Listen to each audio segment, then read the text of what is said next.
Hello, everyone. Welcome back to Karan Academy. My name is Karan, and today we're going to be going through inflammatory bowel disease and irritable bowel syndrome.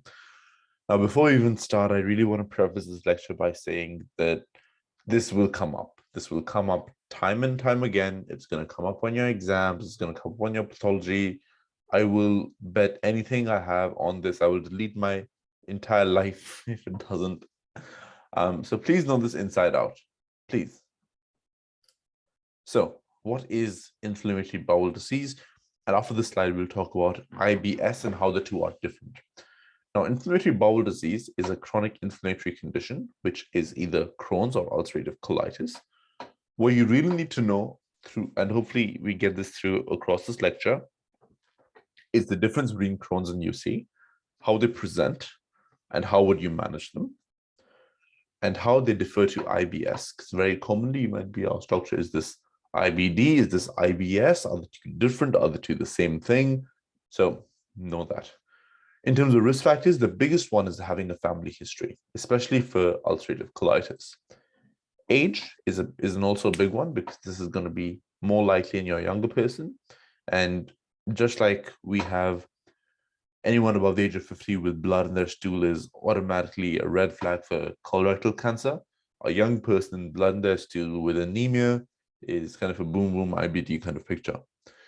It's geographically more prominent in developed countries. I'm not really sure why that happens, and has associations with metabolic syndrome, so your diabetes, hypertension, hypercholesterolemia, as well as psychological stress. And this is more so for acute flare-ups once we've managed their initial disease.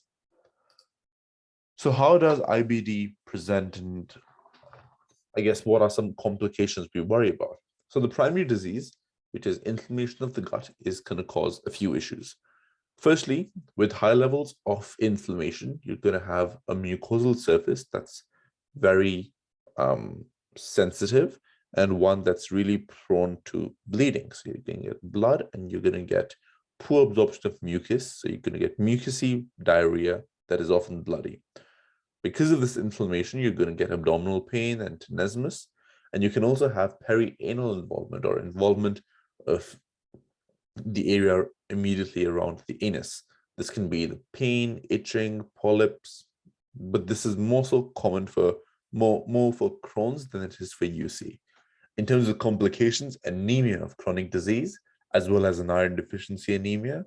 So you can get this for a few reasons. Anemia of chronic disease because of the inflammation. Iron deficiency anemia, well, because you're not going to be absorbing iron in some cases, more so in ulcerative colitis, and more so in Crohn's than in ulcerative colitis, just based on small versus large bowel involvement. And thirdly, if you have bloody diarrhea, you are losing blood, and over a long enough time, you're going to be anemic, right? With arthritis, this is often one of our reactive arthritides. Yeah, I don't have much to say about that. With skin changes, you can see red nodular rash, which we talk about later. And with eye changes, anterior uveitis and iritis are common complications that, again, fit in with that systemic inflammatory picture. Now, how is IBS different to IBD? Now, irritable bowel syndrome is a similar pattern of diarrhea, often made worse with episodes of stress, and can be debilitating. What are some key differences? Key differences being, firstly, with IBS, you don't have actual damage to the mucosa. You can have kind of psychological stresses and some physiological changes, but the actual mucosa is completely fine. And that's what we see on a colonoscopy. It's quite psychogenic, which means that it's almost always greatly affected by periods of stress and just other life events and habits. The next thing is you don't get things like perianal involvement, anemias, arthritis, skin changes. You don't get a lot of that, right? And that's because you have a physiological process where you have diarrhea and you may have issues with food tolerances, often may correspond with or overlay with lactose intolerance, but inherently there is no structural change that we can attribute as the cause for this. So that's important to know. If you ever see blood, it's not IBS. If you ever see any of these complications, it's not IBS. If you ever see an anemia that's really severe, it's not IBS. IBS is a diagnosis of exclusion, not of inclusion. You can only say it's IBS once you've ruled IBD out. Okay. So what are the differences? And this is a really great summary taken from Ben Amberg's notes, who's incredible. And I would highly recommend you guys have a read through them if you haven't.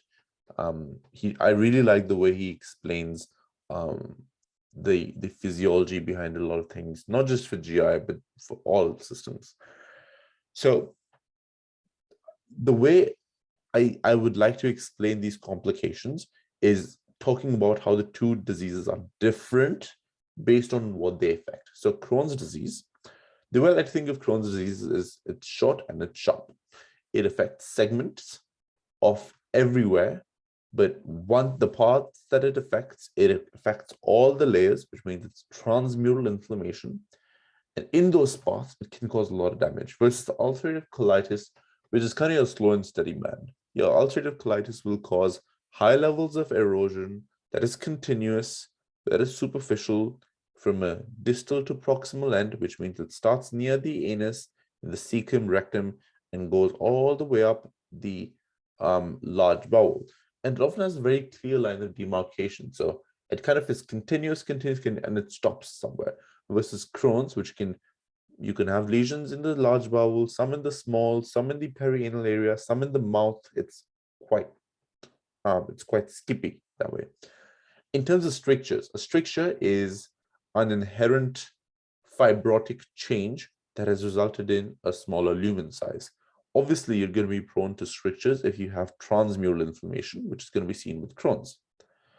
In terms of ulceration, you're going to see deep ulcerations within the walls of Crohn's, but superficial ulcerations with ulcerative colitis. Anal and perianal involvement is seen with Crohn's, but not UC. And likewise, you have granulomas, which causes a cobblestone effect. And we look at this later as compared to UC.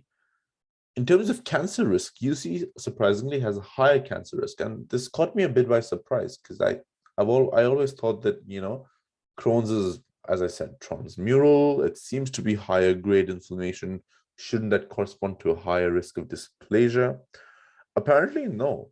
I guess ulcerative colitis is just so continuous and consistent that I guess it can contribute to high risk. And it's obviously going to be a high risk of large bowel cancers specifically. Toxic megacolon as well.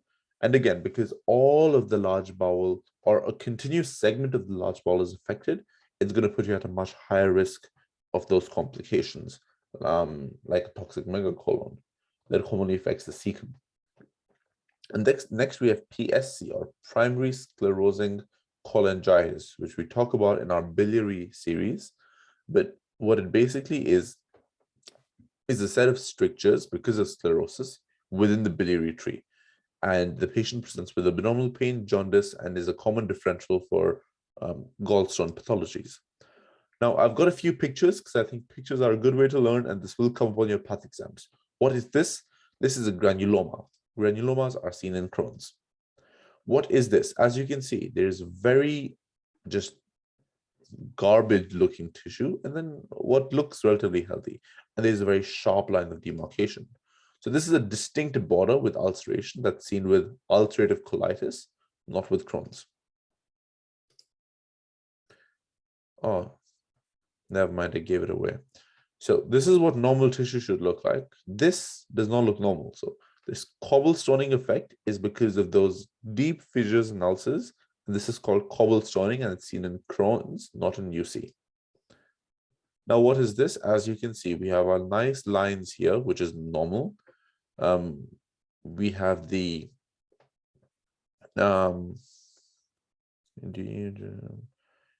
ileocecal valve that's right here.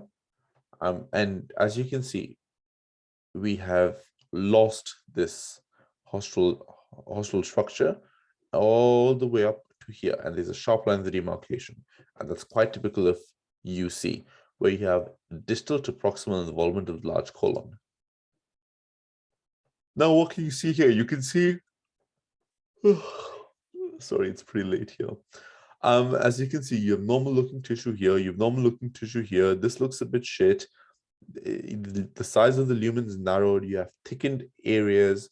So this to me is, well, I say to me as if I've looked at this, as I've looked at more than 3 pictures for this. You basically have thickening of the muscularis propria, which is seen here.